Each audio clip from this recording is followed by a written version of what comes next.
फिर तो टीवी, फिर तो टीवी, फिर तो टीवी, फिर तो टीवी, फिर तो टीवी। फिर तो इस मौके मौजूद है रोटरी क्लब खन्ना रोटरी भवन ਦੇ ਵਿੱਚ। ਅੱਜ ਇੱਥੇ ਬਹੁਤ ਅੱਛਾ ਇੱਕ ਪ੍ਰੋਗਰਾਮ ਹੋ ਰਿਹਾ ਹੈ। ਕੁਝ ਚਿਰ ਬਾਅਦ ਇਹ ਸ਼ੁਰੂ ਹੋਏਗਾ ਸਰਮਾਇਆ ਖੰਨਾ ਦੀ ਤਰਫ ਤੋਂ ਪੁਸਤਕ ਪਰਿਚਰਚਾ ਨਾਲ ਹੈ ਜੀ ਕਵਿਤਾ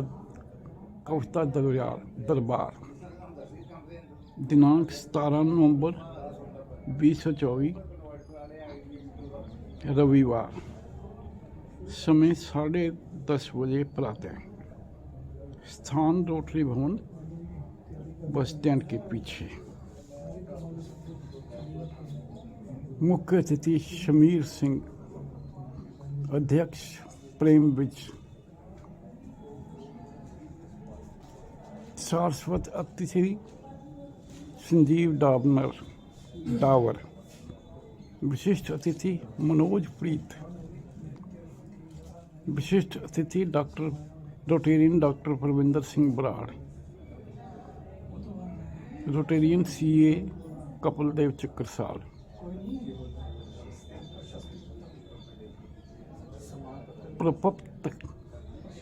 प्रस्तुति नक्काश चिंतामणि जालंधर, अनिल कुमार पांडे फगवाड़ा।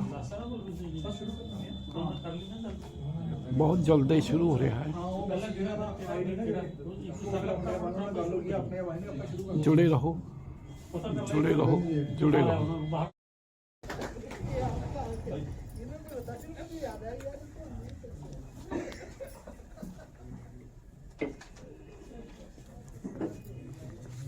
सबसे पहले यहाँ उपस्थित सभी लोगों को मेरा प्रणाम। देखिए, जो बातें कही गई मेरी किताब के बारे में, पांडे जी ने और नक्काश साहब ने बहुत बढ़िया बातें की। उनके बारे में मुझे कुछ नहीं कहना, कोई टिप्पणी नहीं करनी, क्योंकि किताब जब छप जाती है तो लेखक की नहीं रहती, कवि की नहीं रहती, वो आप लोगों की हो जाती है और आप उसके साथ जैसा चाहें व्यवहार भी कर सकते हैं और उसके बारे में अपने विचार भी रख सकते हैं। तो ये आपकी स्वतंत्रता है, क्योंकि लेखक तभी तक उसके पास किताब होती है जब तक वो प्रकाशित नहीं हुई। प्रकाशन का मतलब ही ये है कि वो मेरी नहीं रह गई, अब आपकी हो गई। पहली बात तो ये। तो मैं पांडे जी का और नक्काश साहब का दिल से आभारी हूँ।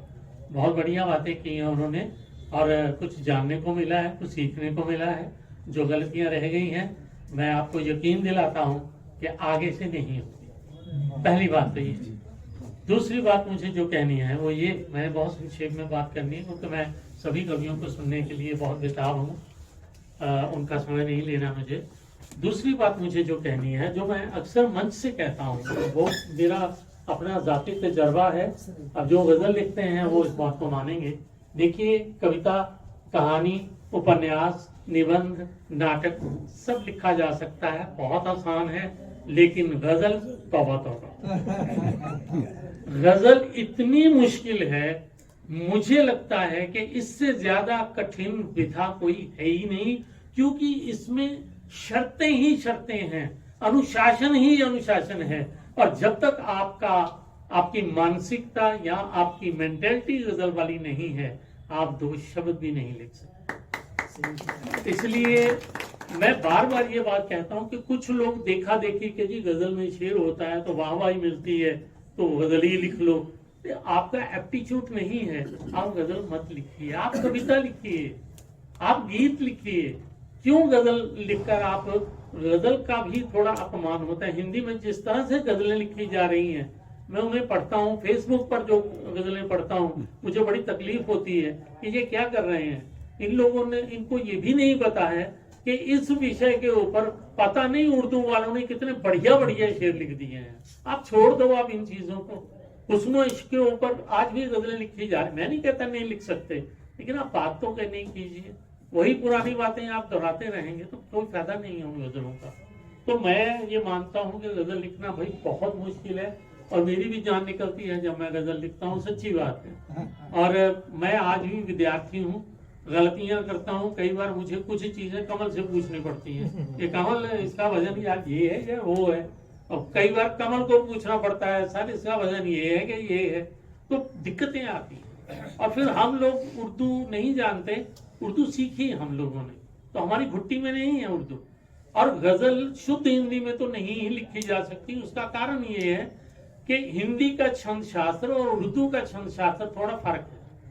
उसका एक मोटा कारण बता देता हूँ, ज्यादा लंबे चौड़े चीजों में नहीं जाऊंगा। हमारे यहाँ आधा शब्द बोला जाता है, उर्दू में आधा शब्द होता ही नहीं। तो जो लोग उर्दू जानते हैं वो जानते हैं कि आधे शब्द को हम हिंदी में अगर मैं अध्ययन लिखना चाहूं तो मेरे लिए वजन उसका उर्दू वाला ढूंढना थोड़ा मुश्किल हो जाएगा। तो इसलिए गजल जो है वो वही लोग लिखें जिनका एप्टीट्यूड हो। मेरा थोड़ा एप्टीट्यूड था तो मैंने ये गुस्ताखी की, लेकिन अगर ना होता तो मैं कविताएं ही लिखता। बहरहाल आप एक चीज छोटी सी और बता दो, देखिए उर्दू में बशीर बद्र का नाम आप सबने सुना, उन्होंने कभी कोई नज़म नहीं लिखी, केवल गजलें लिखी। क्यों? वो नज़म नहीं लिख सकते, उन्होंने गजलें लिखी। निदा फाजली हैं, उन्होंने गजलें और नज़में दोनों लिखी। वसीम बरेलवी ने गीत जरूर लिखे, लेकिन बशीर बरेलवी अगर जाने जाते हैं तो अपनी गजलों से जाने जाते हैं। अहमद फराज जाने जाते हैं तो अपनी गजलों से जाने जाते हैं, हालांकि उन्होंने नज़में भी लिखी हैं। मैं कहना क्या चाहता हूँ कि कुछ लोगों के पास दोनों चीजों का मस होता है, जैसे कमल के पास है, ये गजल भी लिख लेता है और ये कविता भी लिख लेता है। मैं भी कविताएं लिखने की कोशिश करता हूँ। तो मतलब ये है कि कुछ लोग होते हैं जिनका एप्टीट्यूड केवल गजल का होता है, कुछ का एप्टीट्यूड होता है जो केवल नज्म लिख सकते हैं। आप अच्छी नज्म लिखिए, नज्म लिखेंगे वो भी उतनी ही दाद ले जाएगी। खूबसूरत और अर्थपूर्ण बातें की हैं किताब के विषय में। पात्र साहब कहते हैं इन्ना सच ना बोल कि कल्ला रह जा चार बंदे छड्ड दे मुद्दा ना। एक बार जर्मन ਦੇ ਇੱਕ ਯਹੂਦੀ ਕਵੀ ਨੂੰ गिरफ्तार कर लिया गया। तब कवि ਦੀ 3 ਸਾਲ ਦੀ ਬੇਟੀ ਸੀ, ਉਹਨੇ ਮਾਂ ਨੂੰ ਪੁੱਛਿਆ कि पापा ਨੂੰ पुलिस वाले क्यों फड़ के ले गए। तो मां ने दसिया कि पापा ने हिटलर के खिलाफ कविता लिखी सी। तो बच्ची बोली वो भी पापा के खिलाफ कविता लिख लेंदा। तो मां कहती जो लिख पांदा तो इन्ना खून खराबा क्यों होंदा। वाह वाह। तो दोनों वक्ता के बोलने के बाद आप पुस्तक का लोकार्पण किया जाएगा। मैं मंच पर बैठे सभी आदरणीय सदस्यों से विनम्र निवेदन करता हूं कि वो पुस्तक का लोकार्पण करें। हमारे बीच चंडीगढ़ से श्रीमती बेद जी भी पधारे हैं, हम उनका भी हार्दिक स्वागत करते हैं।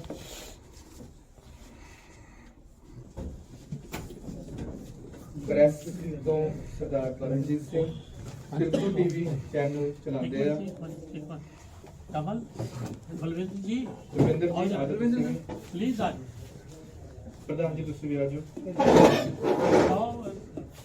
पांडे जी साहब, पांडे जी, अनिल पांडे जी, नकाशी आ जाओ। नकाश जी आइए, आ जाओ नकाश जी प्लीज आइए आइए। मंच तो सरदार परमजीत सिंह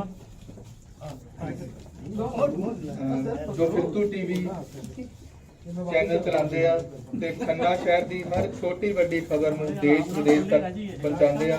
ਉਹਨਾਂ ਦਾ ਵੀ ਅਸੀਂ ਤਹਿ ਦਿਲੋਂ ਸ਼ੁਕਰੀਆ ਅਦਾ ਕਰਦੇ ਹਾਂ। पुस्तक का लोकार्पण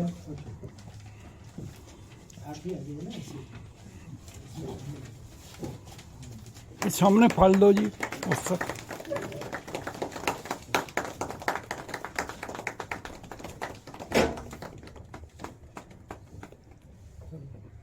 एक कमाल दी पुस्तक है जी, जिहदा अज लोकार्पण होया है।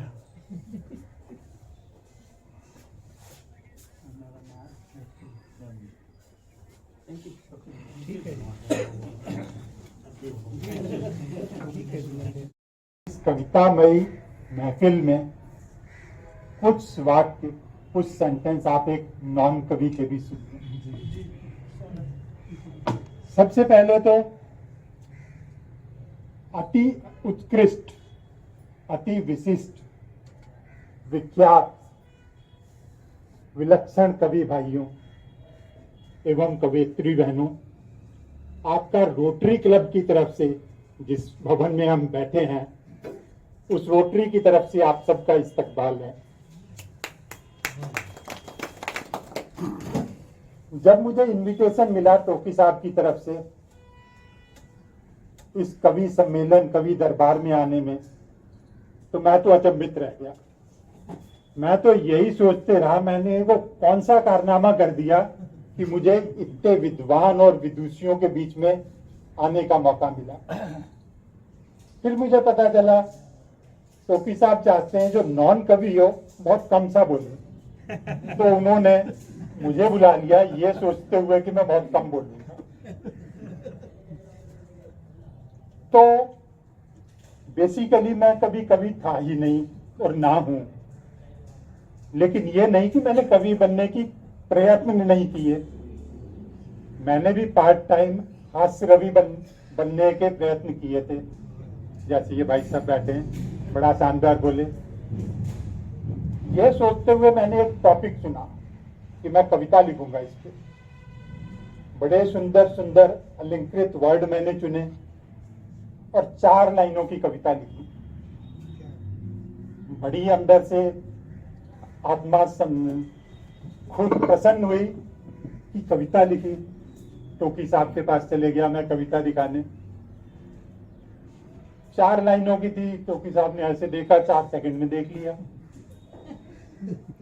उसके बाद फिर 4 बार ऐसे सिर किया। मैं समझा पता नहीं यार 4 बार पढ़ रहे हैं, कुछ मैंने खास अच्छा ही लिख दिया लगता। फिर आंखों में आंखें डाल के देखने लग गए। मैं समझा तो कुछ तारीफ मिलेगी अपन को। टोकी साहब ने एक ही बात बोली, डॉक्टर साहब एक हमारी कवियों की भी देवी होती है। अगर उस देवी ने आपकी ये 4 लाइनें सुन ली, वो ये धरती छोड़ के कहीं मंगल शनि किसी ग्रह पे चली जाएगी, धरती पे नहीं रहेगी। और तभी से मैंने डिसाइड कर लिया भाई अपन ने कवि नहीं बनना। अपन ने पोएट्री छोड़ के प्रोज चुना, पद्य छोड़ के गद्य की तरफ चले। ये कवि बनना तो आप लोगों के बस की बात है। वास्तव में आप बड़े विलक्षण और फैसिनेटिंग जंतु किस्म के हैं। आप छोटी सी बात को भी एक मास्टरपीस बना देते हैं। ठीक है। अगर मान लो मेरे को किसी ने चाय दी, भाई चाय पी ले, और कहा आप डिस्क्राइब कर, मैं कह दूंगा भाई चाय का कप पी लिया। लेकिन आप लोग ऐसे नहीं है। आप लोग ऐसे नहीं बोलेंगे मैंने चाय का कप पी लिया। आपकी भाषा ही कुछ और होती है, आपके शब्द ही कुछ और होते हैं। आप कहेंगे ये पोर्सिलेन कप में जो इलिक्सर अमृत छलकता हुआ प्याला मुझे मिला, मैंने उसे ग्रहण किया। अब ये भाषा आपकी हम कहाँ समझे आम आदमी। अगर मेरे को कोई फूल को डिस्क्राइब करने को गए, मैं कहूँगा भाई बढ़िया फूल है, लाल रंग का है, अच्छा स्मेल दे रहा है। लेकिन आप लोग ऐसे नहीं कहोगे। आप तो इतने अलंकरण उसमें जोड़ोगे कि मेरे को तो ये लगेगा मैंने जिंदगी में फूल ही नहीं देखा कभी। आप जैसी महान आत्माओं के बीच खड़े होने में थोड़ी सी घबराहट भी हो रही है। आप जो जादुई शब्दों को जोड़कर छंद, कविता और क्या कुछ दोहे बनाते हैं, वो आप लोग ही रच सकते हैं।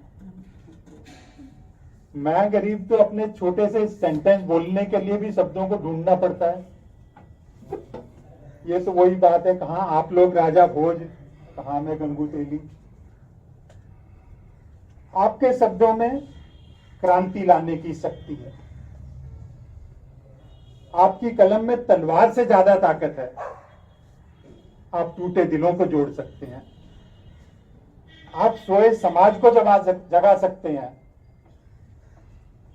एक बहुत पहले कविता पढ़ी थी जो मेरे को याद नहीं, उसमें एक कवि अपने राजा को, जिसे किसी दुश्मन राजा ने कैद करा था, उसने कवि, और वो जो राजा था जिसे कैद करा था उसको दिखता नहीं था, उसकी नजरें खत्म हो गई थी। तो कवि ने अपनी कविता के माध्यम से बताया कि वो दुश्मन राजा इतनी दूर बैठा है, इस एंगल पे बैठा है, और उसने तीर चलाकर उस दुश्मन को खत्म कर दिया। ये तो आपकी कविता की ताकत है। ऐसी शक्ति, ऐसी विलक्षण शक्ति हम आम इंसान नहीं ला सकते। आप जो कविताएं सुना रहे हैं, इनकी गूंज इन दीवारों तक नहीं रहेगी। इनकी आवाज दूर दूर तक उम्मीद, प्यार, बदलाव, क्रांति के पैगाम लेकर जगह जगह गूंजेगी। एक बार फिर इस कवितामयी यात्रा के लिए हिस्सा बनाने के लिए टोकी साहब का बहुत बहुत धन्यवाद। कवि तो बहुत हुए, कालिदास से कबीर तक, टैगोर से टोकी साहब तक, पर ऐसी महफिल मेरे को आज तक नहीं मिली। धन्यवाद। और हमारी ਅੱਜ ਸਰਮਾਇਆ ਸੰਸਥਾ ਵੱਲੋਂ ਇੱਕ ਫੰਕਸ਼ਨ ਕੀਤਾ ਗਿਆ ਰੋਟਰੀ ਭਵਨ ਦੇ ਵਿੱਚ।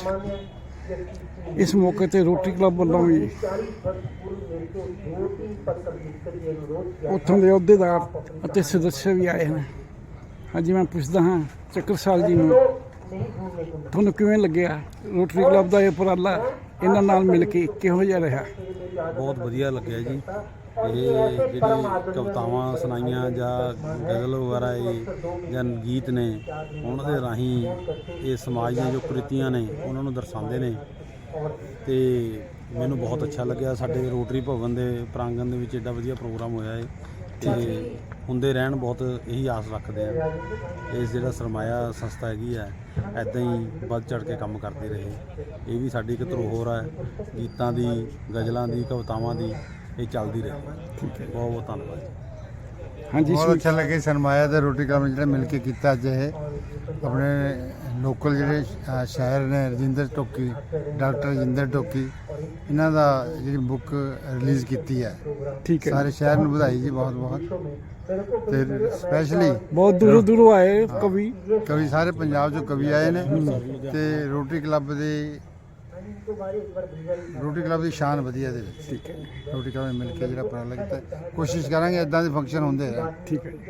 ਹਾਂਜੀ, ਭਾਰਦਵਾਜ ਜੀ, ਸਾਰਿਆਂ ਨੂੰ ਨਮਸਕਾਰ ਜੀ। ਬਹੁਤ ਬਹੁਤ ਬੜਾ ਵਧੀਆ ਲੱਗਿਆ ਅੱਜ ਰੋਟਰੀ ਕਲੱਬ ਦੇ ਵਿੱਚ ਪੰਜਾਬ ਦੇ ਬੜੇ ਵਧੀਆ ਕਵੀ ਦਰਬਾਰ ਲੱਗਿਆ ਇੱਥੇ। ਸਮਾਂ ਬੰਦ ਹੈ ਜੀ, ਕਹਿਣ ਦਾ ਮਤਲਬ ਇਹ ਆ, ਸ਼ਾਇਰ, ਕਵੀ, ਸਾਹਿਤਕਾਰ ਡਾਕਟਰ ਟੋਕੀ, ਅੱਛਾ ਦੇਖੋ ਡਾਕਟਰ ਬਰਾੜ ਸਾਹਿਬ ਡਾਕਟਰ ਦੇ ਮੈਡੀਸਨ ਦੇ ਬੜੇ ਵੱਡੇ ਡਾਕਟਰ ਨੇ, ਪਰ ਉਹਨਾਂ ਦਾ ਸਾਹਿਤ 'ਚ ਰੁਚੀ ਉਹਨਾਂ ਵੱਲੋਂ ਬੜਾ ਹੀ ਵਧੀਆ ਲੱਗਿਆ। ਉਹਨਾਂ ਨੇ ਸਮਾਂ ਵੀ ਕੱਢਿਆ, ਉਹਨਾਂ ਨੇ ਕਾਫੀ ਬਿਲਕੁਲ ਸਮਾਂ ਕੱਢਿਆ। ਬਿਲਕੁਲ ਸਹੀ ਗੱਲ ਹੈ ਜੀ। ਡਾਕਟਰ ਨੂੰ ਟਾਈਮ ਕੱਢਣਾ ਹੀ ਬਹੁਤ ਵੱਡੀ ਗੱਲ ਹੁੰਦੀ ਆ, ਪਰ ਡਾਕਟਰ ਬਰਾੜ ਸਾਹਿਬ ਕੱਢਦੇ ਨੇ। ਰੋਟਰੀ 'ਚ ਕੋਈ ਵੀ ਕੰਮ ਹੋਵੇ, ਸ਼ਹਿਰ ਦੀ ਕੋਈ ਵੀ ਸੰਸਥਾ ਦਾ ਕੋਈ ਕੰਮ ਹੋਵੇ, ਉੱਥੇ ਡਾਕਟਰ ਸਾਹਿਬ ਟਾਈਮ ਕੱਢਦੇ ਹੀ ਨੇ, ਤੇ ਬੜਾ ਵਧੀਆ ਲੱਗਿਆ ਜੀ। ਰੋਟਰੀ ਭਵਨ ਵੀ ਨੂੰ ਵੀ ਬੜਾ ਮਤਲਬ ਇੱਕ ਇੱਜ਼ਤ ਮਿਲੀ ਹੈ ਜੀ। ਹਾਂਜੀ, ਇੱਜ਼ਤ ਮਿਲੀ ਹੈ। ਨਵਾਂ ਫੰਕਸ਼ਨ ਮੇਰਾ ਖਿਆਲ ਹੈ ਪਹਿਲੀ ਵਾਰ ਹੀ ਹੋਇਆ ਰੋਟਰੀ 'ਚ। ਠੀਕ ਹੈ, ਇਹੋ ਜਿਹਾ ਫੰਕਸ਼ਨ ਪਹਿਲੀ ਵਾਰ ਰੱਖਿਆ। ਬਹੁਤ ਹੀ ਵਧੀਆ ਲੱਗਾ ਜੀ। ਬਹੁਤ ਬਹੁਤ ਧੰਨਵਾਦ ਤੁਹਾਡਾ। ਸਤਿ ਸ੍ਰੀ ਅਕਾਲ, ਨਮਸਤੇ।